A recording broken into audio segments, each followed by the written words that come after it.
MDH चणा मसाला।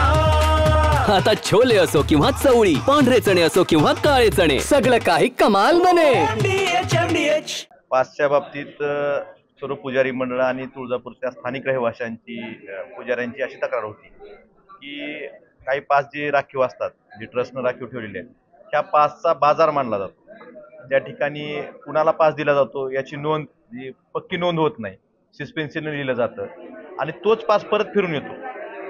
आमची आणि पुजारी मंडळाची एवढीच मागणी आहे की ह्या पासमध्ये खरेच VIP असतील तर त्या VIP ना समजा 200 रुपये तुम्ही ठेवलंय तर सगळ्यांनाच समान न्याय असावा। म्हणजे कुणालाही फ्री पास असू नये। समजा सगळ्यांना 200 रुपये लावले तर सगळ्यांसाठी 200 रुपये असावे। आणि तुम्ही कुणाला पास देताय ह्याची पक्की यादी एकतर वेबसाईटला पाहिजे, त्यांच्या संकेतस्थळावर पाहिजे, किंवा ती पक्की यादी तर पाहिजे, सस्पेन्शन लिहायचं, परत तोच पास फिरून यायचा। आणि यामुळं भाविकांची लूट, ह्या पासच्या माध्यमातून भाविकांची लूट तुळजापूरमध्ये होते आणि हे देवस्थान बदनाम काही चुकीच्या लोकांमुळे होतंय। हे प्रकार थांबले पाहिजेत अशी सगळ्या पुजारी मंडळांची, तिथल्या स्थानिक नागरिकांची मागणी आहे। खरं तर हे पास बंद केले पाहिजे। देवासमोर सगळे समान पाहिजेत आणि हे पास बंद करून सगळ्यांनाच समान न्याय द्या।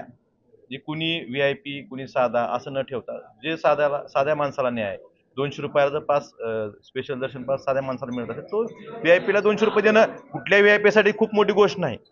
मग 200 रुपये द्यायची कुणाची परिस्थिती नाही असं नाही ना। समजा मला माझ्या जवळची कोण लोक आली तर मी 200 रुपये देऊन त्याचा पास घ्यावा।